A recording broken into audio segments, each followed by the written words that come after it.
Assalamualaikum warahmatullahi wabarakatuh. Halo, salam jumpa lagi bagi rekan-rekan mahasiswa dan mahasiswi Universitas Terbuka yang saya banggakan. Seperti biasa, saya juga akan menyajikan materi sesi kedua ini dengan menggunakan slide PowerPoint yang akan rekan-rekan sekalian bisa lihat pada layar berikut ini.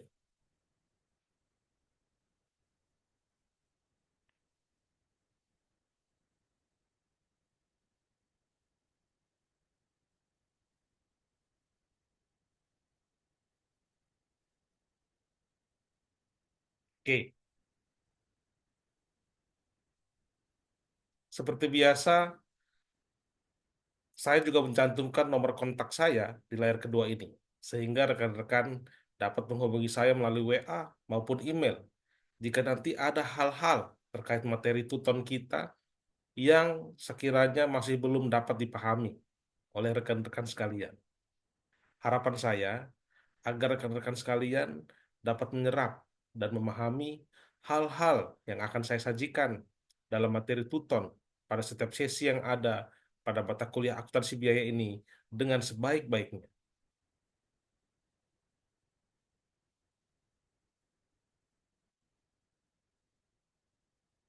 Hari ini kita akan belajar mengenai analisis perilaku kos aktivitas.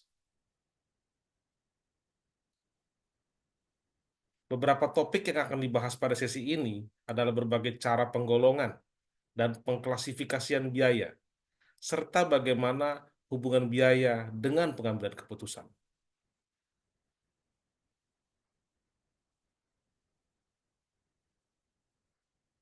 Klasifikasi biaya. Apa itu klasifikasi biaya? Klasifikasi biaya atau penggolongan biaya adalah suatu proses pengelompokan biaya secara sistematis. Artinya apa, Pak? Artinya secara sistematis ini menggunakan ataupun mengikuti metode-metode yang konsisten, ya, berdasarkan tahapan-tahapan tertentu yang telah disepakati sebelumnya. Dalam hal ini disepakati oleh perusahaan berdasarkan PSAK yang berlaku di Indonesia. Nah, secara sistematis ini atas apa, Pak? Atas keseluruhan elemen biaya yang ada ke dalam golongan-golongan tertentu yang lebih ringkas. Masih ingat ya biaya kemarin di pertemuan ataupun sesi pertama sudah saya jelaskan apa itu biaya. Nah, keseluruhan elemen biaya ini kemudian setelah dikelompokkan ya secara sistematis, harapannya adalah bahwa penyajian elemen-elemen biaya ini dapat lebih ringkas untuk memberikan informasi. Ya, jadi dari setiap ataupun seluruh biaya-biaya yang terjadi di dalam perusahaan itu kita klasifikasikan, kita kelompokkan agar apa? Agar dapat dibuat lebih ringkas, ya, sehingga dapat memberikan manfaat yang lebih besar bagi para penggunanya, para pembacanya, dalam hal apa? Dalam hal penyusunan informasi yang mereka butuhkan, ya. Nah, untuk pengelolaan biaya ini kita ada beberapa cara, ya. Ada beberapa cara. Yang pertama, biaya dapat digolongkan menurut objek pengeluaran. Yang kedua, berdasarkan fungsi pokok dalam perusahaan. Yang ketiga, berdasarkan hubungan biaya dengan sesuatu yang dibiayainya. Yang keempat, berdasarkan perilaku biaya dalam hubungannya dengan perubahan volume kegiatan. Dan yang kelima, berdasarkan jangka waktu manfaatnya. Nah, kelima cara penggolongan biaya ini akan saya jelaskan di slide-slide berikutnya, ya, teman-teman sekalian. Teman-teman sekalian bisa mengikutinya secara perlahan-lahan saja, ya. Kita yang pertama, ya. Yang pertama adalah penggolongan biaya menurut objek pengeluaran. Objek pengeluaran itu apa, Pak? Ya, maksudnya gimana, Pak? Jadi objek pengeluaran merupakan dasar penggolongan biaya. Misalnya, nama objek pengeluaran adalah bahan bakar. Maka semua pengeluaran yang berhubungan dengan bahan bakar disebut biaya bahan bakar. Jadi biaya tersebut dikelompokkan berdasarkan objek pengeluarannya, berdasarkan tujuan penggunaannya.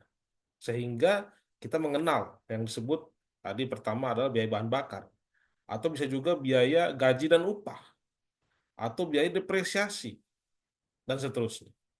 Ini ada beberapa contoh ya teman-teman, penggolongan biaya atas dasar objek pengeluaran dalam perusahaan kertas. Ya. Di situ ada biaya merang, biaya jerami, biaya gaji dan upah, biaya soda, biaya depresiasi mesin, biaya asuransi, biaya bunga, biaya cat warna. Tentu saja setiap organisasi memiliki objek pengeluaran yang berbeda-beda, gitu ya. Seperti ini contoh di layar ini adalah perusahaan kertas, tentu saja berbeda dengan misalnya restoran. Di restoran juga ada biaya gaji dan upah. Namun tujuan ataupun objeknya adalah hal yang berbeda.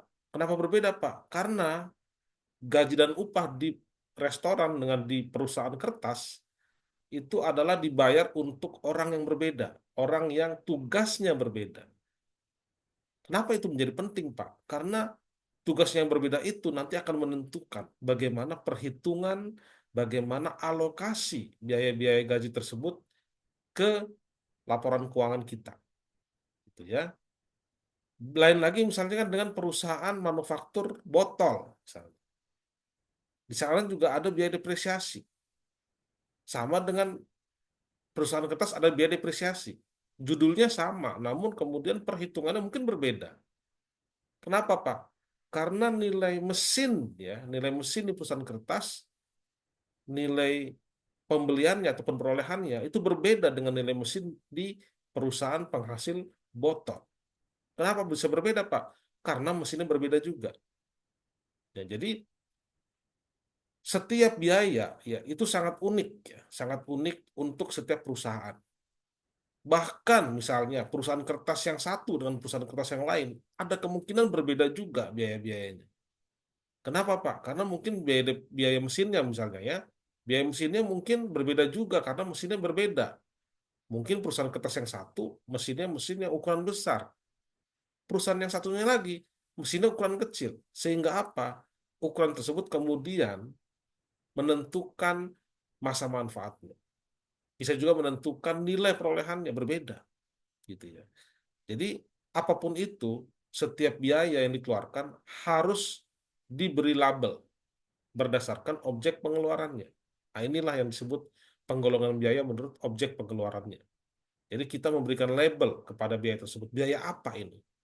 Biaya transportasi kah? Biaya alat tulis kantor kah? Biaya bahan bakar kah? Biaya gaji dan upah dan seterusnya. Ya, selanjutnya kita belajar pengelolaan biaya menurut fungsi produksi. Dalam perusahaan manufaktur ada tiga fungsi pokok, yaitu fungsi produksi, fungsi pemasaran, dan fungsi administrasi dan umum.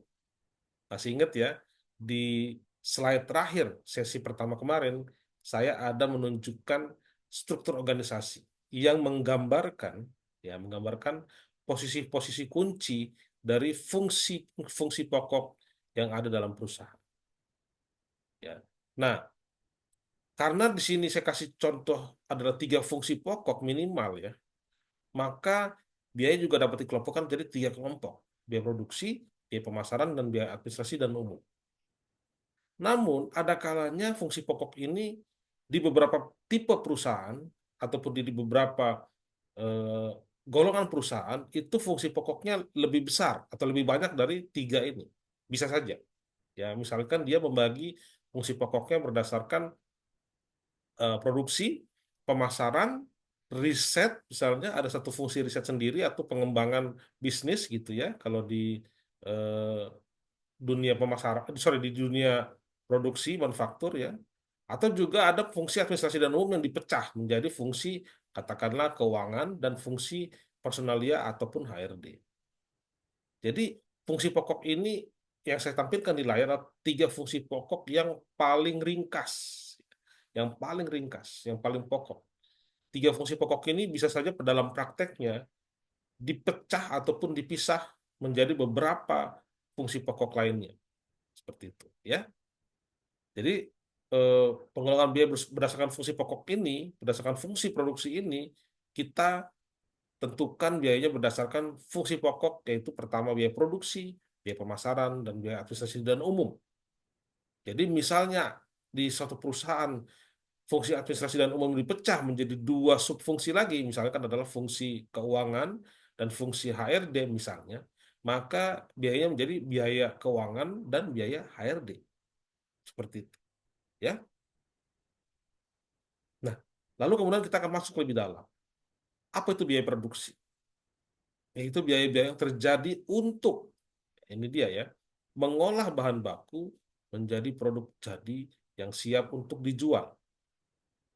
Ya, biaya produksi lalu merupakan biaya yang terjadi untuk mengolah bahan baku menjadi produk jadi yang siap untuk dijual. Contohnya apa, Pak? Biaya bahan baku, biaya bahan penolong, depresiasi dan mesin dan equipment, biaya gaji karyawan yang bekerja dalam bagian-bagian baik yang langsung maupun yang tidak langsung terkait dalam proses produksi.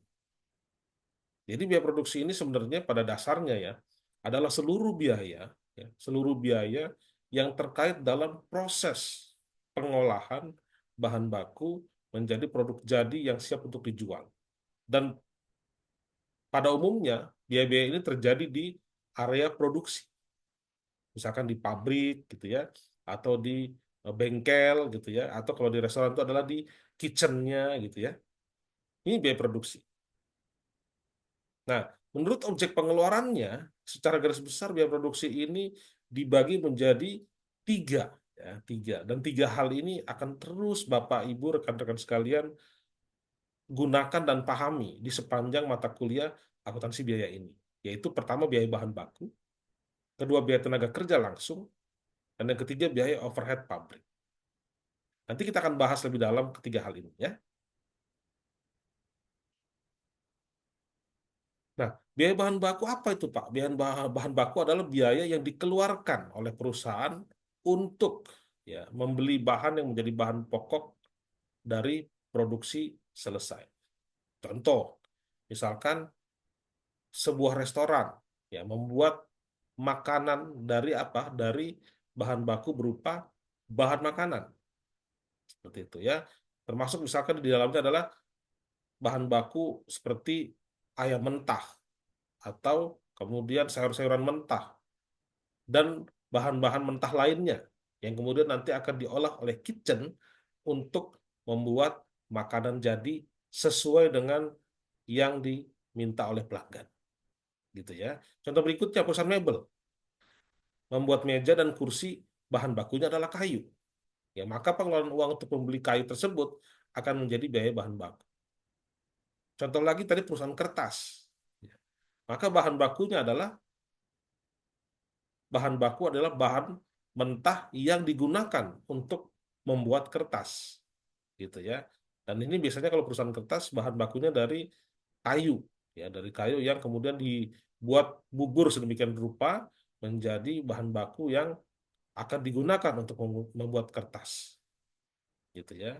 Misalkan apalagi Pak, misalkan minuman air mineral, gitu ya. Bahan bakunya apa Pak? Ada dua atau tiga minimal. Pertama air mineralnya sendiri gitu ya, yang tentu saja diambil dari alam gitu ya. Yang kedua adalah plastik. Plastik ini buat apa Pak? Buat bodinya, buat botolnya. Artinya bahan-bahan yang bahan-bahan plastik yang digunakan untuk membuat botol air mineral itu merupakan biaya bahan baku. Seperti itu, ya. Lalu yang ketiga apa Pak? Misalnya adalah kardusnya. Loh, kok kardus, Pak? Ya karena kan waktu kita membeli eh, air mineral itu meskipun dalam bentuk botol ataupun gelas, namun kan dari pabrik itu mengirimnya dalam bentuk kardusan. Sehingga mereka membutuhkan kardus yang bahannya dari sejenis kertas.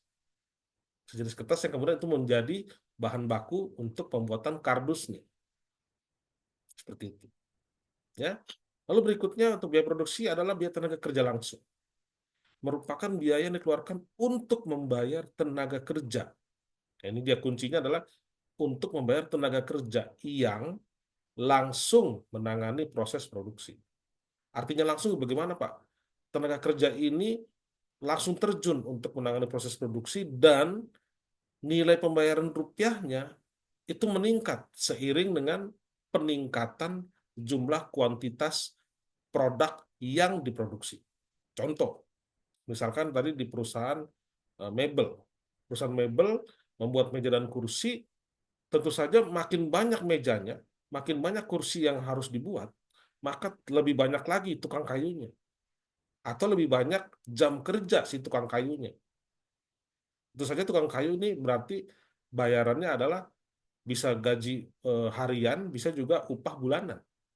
Artinya berapapun yang dibayar oleh perusahaan kepada si tukang kayu, maka semakin banyak meja dan kursi yang dibutuhkan untuk diproduksi, maka semakin tinggi juga jumlah uang yang akan dibayarkan oleh perusahaan kepada tukang kayu. Baik itu dalam bentuk penambahan tukang kayu ataupun dalam bentuk penambahan jam kerja si tukang kayu. Mungkin misalnya si tukang kayu lembur untuk membuat jumlah meja dan kursi yang lebih banyak. Nah, ini semua disebut langsung. Artinya langsung ini adalah terkait dengan kuantitas produk yang diproduksi. Seperti itu ya. Nah, bahan baku tadi juga sama seperti sebenarnya. Sorry, tadi saya skip agak terlewat sedikit. Namun di bahan baku juga ada kata-kata langsung sebenarnya. Ya, langsung itu artinya jumlah bahan baku yang diproduksi itu juga akan meningkat secara proporsional sebanding dengan jumlah produk yang diproduksi. Ya, jadi biaya bahan baku dan biaya tenaga kerja ini dua-duanya adalah biaya langsung. Nanti kita akan bahas lebih dalam di slide-slide berikutnya. Ada kata-kata langsung itu. Ya. Lalu yang ketiga, biaya overhead pabrik. Itu biaya yang dikeluarkan oleh bagian produksi selain biaya-biaya langsung. Ya, jadi di sini selain biaya langsung. Biaya langsung tadi apa? Dua, Pak. Yaitu biaya bahan baku dan biaya tenaga kerja. Nah, contoh di sini untuk biaya overhead, yaitu biaya tidak langsung, itu terdiri dari biaya bahan penolong. Ya, masih ingat ya, tadi ada perusahaan mebel, bahan bakunya tentu saja eh, bahan kayu untuk langsung, biaya bahan baku langsungnya. Namun ada bahan penolong untuk mebel, yaitu apa Pak? Cat misalnya, atau kayu. Nah, ciri-ciri dari bahan baku tidak langsung adalah bahwa bahan baku tersebut jumlahnya pertama adalah tidak signifikan, alias kecil. Lalu kedua, jumlahnya tidak bertambah seiring penambahan kuantitas produk yang diproduksi. Jadi kalau kuantitasnya naik yang diproduksi, maka jumlah biaya ini tidak akan bertambah, tetap dia segitu. Itu ciri kedua. Ciri pertama, kalaupun nilai biayanya meningkat seiring dengan kuantitas produksi yang meningkat, tapi jumlahnya kecil. Seperti tadi saya bilang biaya lem ataupun cat ataupun kayu pada perusahaan mebel. Seperti itu. Ya, termasuk juga di sini biaya gaji mandor. Nah, ini contohnya. Contoh gaji mandor ini adalah contoh biaya tenaga kerja tidak langsung. Kenapa begitu, Pak? Karena jumlahnya tidak akan bertambah seiring peningkatan jumlah produksi. Karena mandor ini kan jumlahnya terbatas. Mungkin dari 100 orang, mandornya cuma satu. Jadi berapapun jumlah kuantitas produksi yang diproduksi, jumlah kuantitas produk yang diproduksi, maka gaji mandor tidak bertambah. Kemudian biaya tenaga kerja tidak langsung lainnya, misalnya apa? Security. Jadi pabrik itu ada security. Berapapun jumlah kuantitas produksi yang diproduksi di pabrik, maka jumlah quantity security-nya tetap sama. Gitu ya. Kenapa Pak? Karena quantity bicara bukan berdasarkan kuantitas, tapi berdasarkan titik ataupun luas area yang diawasi. Gitu ya. Lalu kemudian perlengkapan pabrik. Ya, misalkan sini adalah oli mesin. Ya. Lalu kemudian penyusutan. Ini sama juga. Ini juga tidak bertambah ya jumlahnya seiring penambahan kuantitas produksi. Tidak bertambah dia. Berapapun produksinya maka ya penyusutan sama segitu. Karena apa? Karena penyusutan ini dihitung berdasarkan masa manfaat, bukan berdasarkan kuantitas produksi. Kemudian listrik dan air. Ini juga sama. Listrik dan air ini biasanya kalau di pabrik itu, terutama di pabrik yang tidak menggunakan listrik, tidak menggunakan air sebagai bahan bakunya, ya, maka listrik dan air ini menjadi biaya overhead pabrik. Lalu pemeliharaan dan suku cadang, ini juga sama. Berapapun kuantitasnya, pemeliharaannya sama biayanya. Karena apa, Pak? Karena pemeliharaan ini biayanya terjadi rutin. Rutin artinya secara periodik. Bisa, Kak, misalnya sebuah mesin dilakukan pemeliharaan misalnya 2 bulan sekali ataupun 3 bulan sekali. Tidak tergantung pada jumlah kuantiti. Ya, termasuk juga suku cadang. Ini juga rutin, penggantian spare part. Ya. Dari mana? Dari si mesin produksi. Dan kemudian lain-lain biaya di pabrik. Seperti misalnya asuransi. Ya, asuransi juga sama. Nilainya tetap tidak akan berubah meskipun jumlah kuantitas bergerak meningkat ataupun menurun. Ya. Lalu kemudian pengelolaan biaya menurut fungsi produksi. Yang berikutnya adalah bahwa tadi di awal saya sebutkan biaya bahan baku langsung dan biaya tenaga kerja langsung sebagai dua biaya yang di luar biaya overhead. Nah, dua biaya ini kita sebut dengan istilah biaya utama atau prime cost. Ya, prime cost. Jadi kalau di soal itu kemudian teman-teman menemukan kata-kata prime cost atau biaya utama, itu artinya adalah penjumlahan dari biaya bahan baku langsung dan biaya tenaga kerja langsung. Nah, istilah kedua adalah biaya konversi atau conversion cost yang merupakan penggabungan dari biaya tenaga kerja langsung dan overhead pabrik. Kenapa, Pak, namanya biaya konversi? Karena kedua biaya ini, tenaga kerja langsung dan overhead pabrik ini, merupakan biaya yang terjadi untuk mengkonversi atau mengubah si bahan baku langsung menjadi produk jadi. Ya, jadi ada dua istilah yang kerap digunakan nih, ya, dan teman-teman bisa akan sering menemukan ini di soal-soal, yaitu prime cost atau biaya utama dan conversion cost atau biaya konversi. Nah, kemudian kalau tadi kita sudah bicara biaya produksi, maka yang kedua adalah biaya pemasaran. Ya, berdasarkan fungsi produksinya, ya. Fungsi pertama tadi produksi, fungsi kedua adalah pemasaran. Itu biaya-biaya yang terjadi untuk melaksanakan kegiatan marketing produk. Misalkan biaya iklan, promosi, biaya angkutan dari gedung ke gudang pembeli, gaji karyawan bagian pemasaran, biaya sampel, dan seterusnya. Ya, jadi kalau teman-teman lihat sering ada SPG menawarkan sampel makanan di mall-mall gitu, ya, itu merupakan biaya yang ditanggung oleh si produsen sebagai biaya pemasaran, gitu ya. Termasuk biaya iklan yang di TV gitu, ya, biaya promosi, ya, biaya misalkan pembagian eh, handbag gitu, ya, atau pembagian zaman COVID dulu ada pembagian masker gitu, ya, dari perusahaan-perusahaan, itu masuk ke biaya promosi, gitu ya. Berikutnya, biaya administrasi, yaitu biaya-biaya mengkoordinasi kegiatan produksi dan pemasaran produk.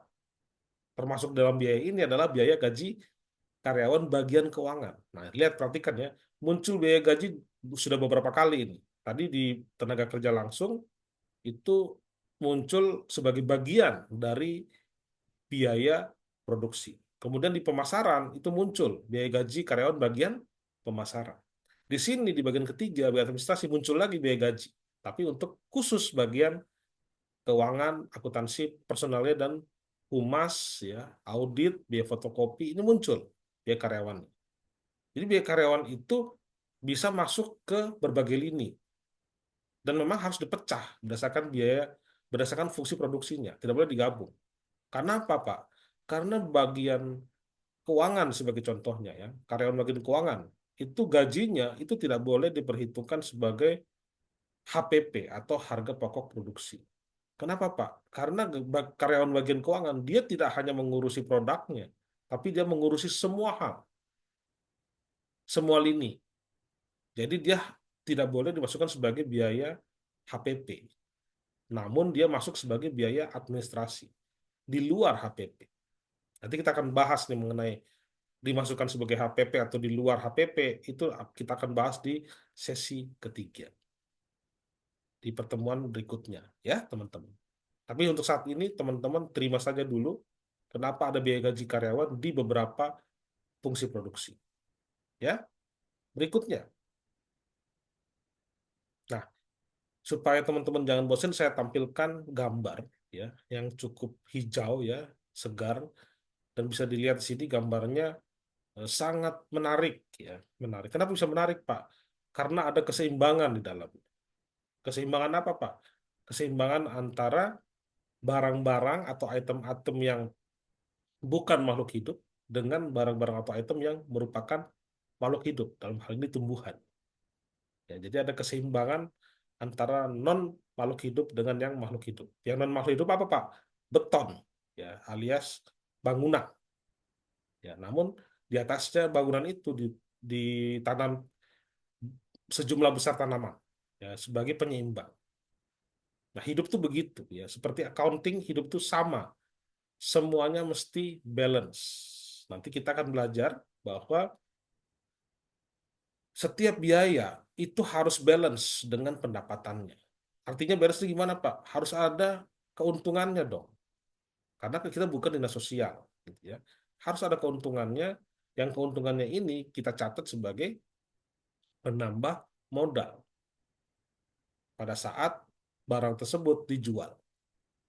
Nah, jadi counting itu harus balance. Ya, nanti kita akan belajar di sesi ketiga bahwa semua yang sudah kita catat, transaksi-transaksi apapun itu, nanti muaranya adalah laporan keuangan. Yang salah satu di antaranya adalah neraca, di mana neraca tersebut harus seimbang, sama seperti hidup kita. Intermezzo, ya. Oke, berikutnya. Penggolongan biaya menurut hubungan. Ya, menurut hubungan antar biaya. Jadi setiap biaya itu ternyata berhubungan satu sama lain. Ya, sesuatu yang dibiayai dapat berupa produk atau departemen. Dalam hubungannya dengan sesuatu yang dibiayai, biaya dapat dikelompokkan menjadi dua golongan. Nah, ini sekarang kita masuk nih lebih dalam. Biaya langsung dan tidak langsung. Dalam hubungannya dengan sesuatu yang dibiayai. Sedangkan dalam hubungan dengan departemen, biaya dibagi menjadi dua golongan, yaitu biaya langsung departemen dan biaya tidak langsung departemen. Nah, maksudnya gimana, Pak? Kita akan jelaskan. Ya, apa itu biaya langsung? Tadi sudah sempat saya sebutkan sekilas. Ya, biaya langsung adalah biaya yang terjadi yang penyebab satu-satunya adalah karena adanya sesuatu yang dibiayai. Gitu ya. Jika sesuatu yang dibiayai tersebut tidak ada, maka biaya langsung ini tidak akan terjadi. Contohnya adalah biaya bahan baku langsung dan tenaga kerja langsung. Contohnya juga adalah biaya langsung departemen. Semua biaya terjadi di dalam departemen tertentu. Misalnya, tenaga kerja yang bekerja dalam departemen pemeliharaan merupakan biaya langsung departemen bagian pemeliharaan. Tadi kita sudah belajar biaya bahan baku langsung. Itu juga biaya bahan baku yang langsung terhubung dengan kuantitas produk yang diproduksi. Gitu ya. Nah, biaya tidak langsung apa? Sebaliknya. Biaya tidak langsung adalah biaya yang terjadinya tidak hanya disebabkan oleh sesuatu yang dibiayai. Nah, di sini biaya tidak langsung dalam hubungannya dengan produk disebut dengan istilah biaya produksi tidak langsung atau overhead pabrik.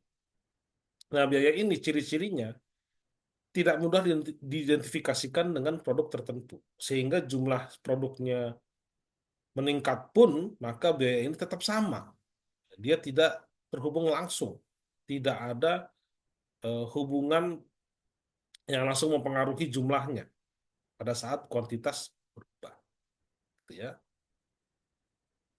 Dalam hubungan dengan departemen, biaya tidak langsung adalah biaya terjadi di suatu departemen, tapi manfaatnya dinikmati oleh lebih dari satu departemen. Contohnya apa? Biaya terjadi di departemen listrik, misalnya. Biaya ini dinikmati oleh seluruh departemen, baik untuk penerangan, untuk menggerakkan mesin, equipment, dan seterusnya. Tapi bagi departemen pemakai listrik, biaya listrik yang diterima dari alokasi biaya departemen pembangkit tenaga listrik merupakan biaya tidak langsung departemen. Jadi masih ingat ya, ini biayanya nih dipakai oleh seluruh departemen. Contohnya lagi ada Pak, seperti biaya tenaga kerja bagian safety misalnya ya. Safety ini menyangkut ke seluruh departemen.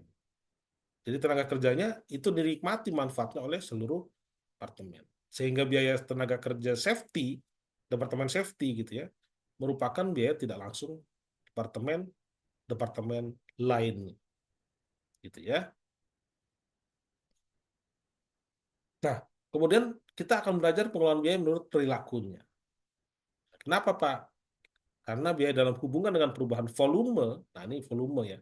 Volume artinya peningkatan kuantitas dari produk yang diproduksi. Dapat digolongkan menjadi biaya variabel, semi variabel, semi fix, dan tetap. Biaya variabel, biaya yang jumlah totalnya berubah sebanding dengan perubahan volume kegiatan. Nah ini, contoh biaya variabel adalah biaya bahan baku langsung dan tenaga kerja langsung. Jadi jumlah kuantitas produk yang diproduksi itu mempengaruhi jumlah biaya ini. Ini adalah biaya variabel. Nah, biaya variabel ini biasanya nempel dengan atau melekat dengan biaya langsung, gitu ya. Misalnya untuk membuat meja dibutuhkan bahan baku misalnya 25.000 rupiahnya, ya. Maka bisa untuk membuat 10 unit meja dibutuhkan bahan baku 10 kali 25.000 rupiah, yaitu 250.000 rupiah. Dan bila membuat 200 unit meja kerja, biayanya bahkan akan dikalikan dengan 200 unit lagi. Gitu ya. Sehingga ciri-cirinya adalah adanya perubahan biaya sebanding dengan perubahan kuantitas unit yang diproduksi. Ini adalah grafiknya, ya, tabel dan grafiknya. Perhatikan di sini jumlah output sebelah kiri ya, di tabel sebelah kiri jumlah outputnya makin gede, ya makin besar, maka total biaya bahan itu juga akan makin besar. Kenapa Pak? Karena biaya bahan per unitnya di tengah itu tetap sama. Jadi grafiknya ada sebelah kanan tuh. Biaya variabel totalnya itu akan meningkat terus seiring berjalannya atau seiring meningkatnya jumlah produk yang diproduksi, jumlah output produksinya meningkat terus tuh. Sedangkan kita lihat ya, jadi kalau dia 300 unit misalnya, total biaya bahannya akan 150.000. Dan ini akan meningkat terus. Kenapa Pak? Karena di sumbu X-nya adalah unit produksi, sumbu Y-nya adalah total biaya bahan. Namun secara per unit, nah per unit ya, dia tetap sama 500 perak. Meskipun unit produksinya berubah. Ya, sama. Ini adalah gambaran biaya variabel. Lalu kemudian semi variabel. Apa itu, Pak? Biaya yang berubah tidak sebanding. Jadi dia berubah tapi tidak sebanding. Dia tetap berubah, namun tidak sebanding dengan perubahan volume kegiatan. Di dalam biaya semi variabel ini mengandung unsur biaya tetap dan biaya variabel. Contohnya apa? Salesman yang dibayar secara tetap dan persentase tertentu dari jumlah hasil penjualan. Masih ingat ya kalau gaji salesman itu kan ada gaji tetapnya juga, misalkan per bulan 3 juta atau 4 juta gitu ya. Namun dia juga dapat komisi, ya, merupakan persentase tertentu dari jumlah hasil penjualan. Makin tinggi penjualannya, maka komisinya makin tinggi juga. Ya nggak heran makanya sales itu jago dalam menjual. Karena penghasilannya itu ditentukan oleh kuantitas barang yang dia jual. Ya. Kemudian berikutnya adalah contohnya semi fix adalah biaya tetap untuk tingkat volume kegiatan tertentu dan berubah dengan jumlah yang konstan pada volume produksi tertentu. Di sini contohnya biaya penelitian, biaya pemeriksaan dan pengawasan produksi. Jadi pengawasan produksi itu atau biaya mandor gitu ya, sampai tingkat tertentu itu jumlahnya biaya tetap. Misalkan tadi mandor saya bilang di awal contohnya adalah untuk 100 orang. Untuk katakanlah memproduksi 1 juta kilo misalnya. Namun begitu volume produksinya meningkat di atas 1 juta kilo, mau nggak mau orangnya bertambah. Dari 100 misalkan menjadi 110. Sehingga otomatis harus membutuhkan jumlah mandor yang bertambah lagi. Gitu ya. Jadi dia ada range, ya, ada rentang tertentu. Pada saat rentang volumenya tertentu, tidak berubah biayanya. Namun pada saat rentang tertentu tersebut terlewati atau terlampaui, maka jumlahnya baru berubah. Itu semi fix ya, semi fix. Lalu kemudian berikutnya adalah biaya tetap. Adalah biaya yang jumlah totalnya tetap dalam kisaran volume tertentu. Artinya biayanya tetap tidak akan berubah berapapun jumlah produksi yang terjadi. Sama seperti misalkan gaji direktur produksi, biaya penyusutan dan seterusnya, biaya asuransi, ya sama, ya. Nah, untuk biaya tetap seperti ini, gambarannya di eh, tabel ya, perhatikan di sini biaya sewanya, misalkan contohnya biaya sewa ya, biaya sewa ini tetap 60.000, berapapun unit produksinya yang dihasilkan. Sehingga biaya sewa per unitnya menjadi makin kecil kalau unit produksinya makin banyak.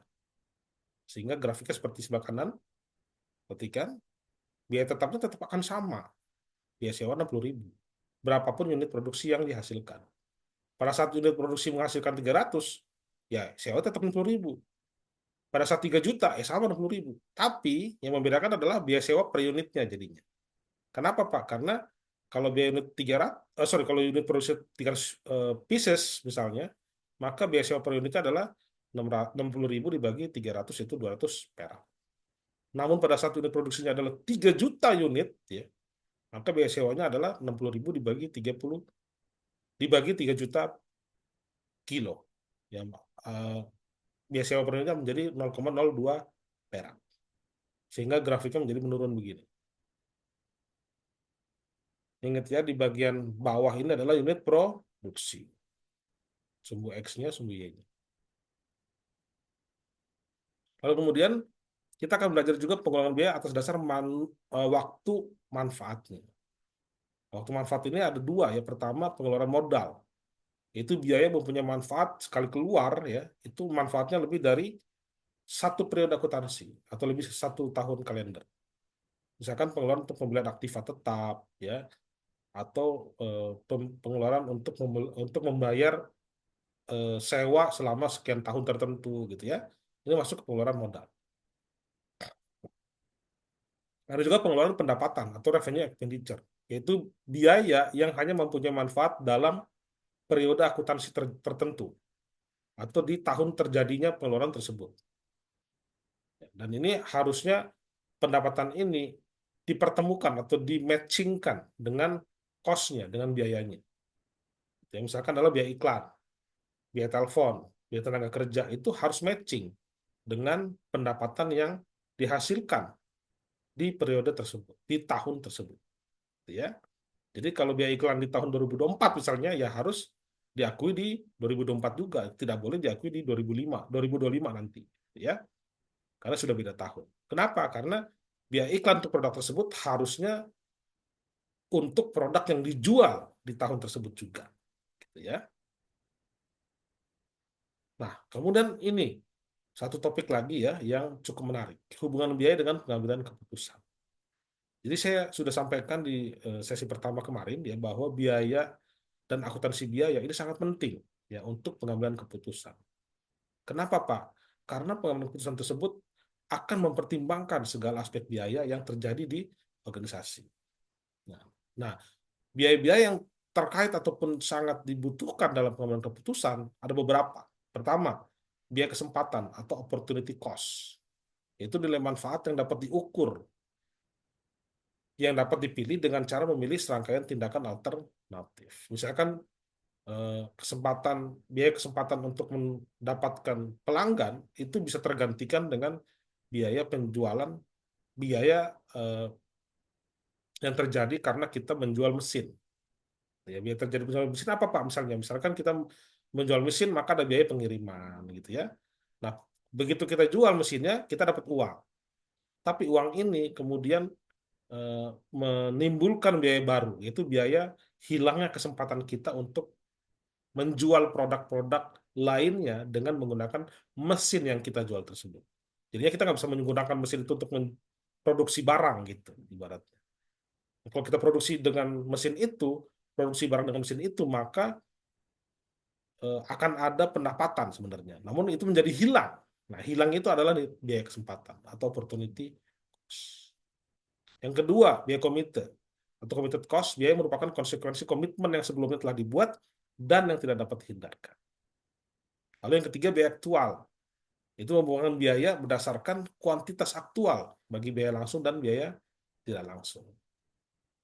Lalu kemudian berikutnya adalah biaya relevan, yaitu biaya yang mempunyai nilai di masa yang akan datang dan nilainya berbeda di antara berbagai alternatif keputusan.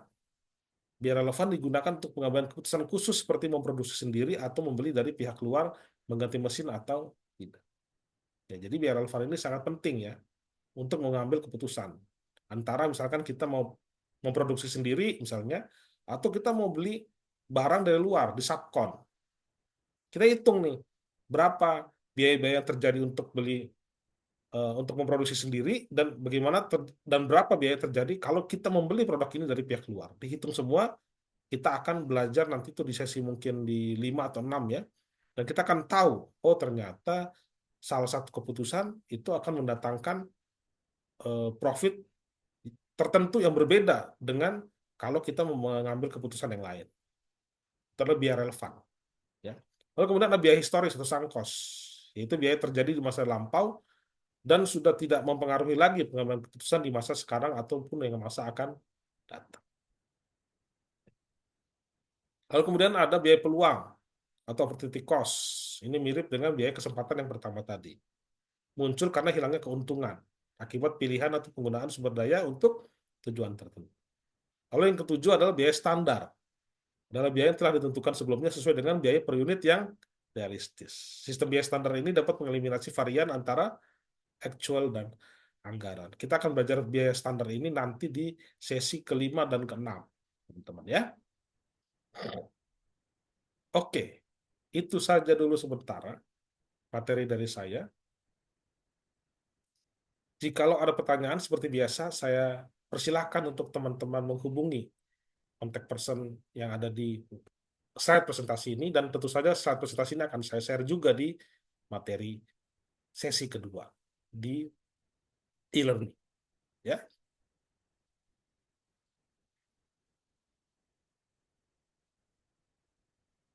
oke. Itu dulu sementara ini dari saya untuk materi sesi kedua.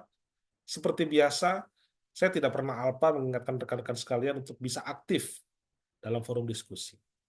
Semoga di kelas ini rekan-rekan sekalian bisa mendapatkan ilmu yang bermanfaat untuk sekarang dan di masa yang akan datang. Saya Hans, terima kasih atas perhatiannya. Wassalamualaikum warahmatullahi wabarakatuh.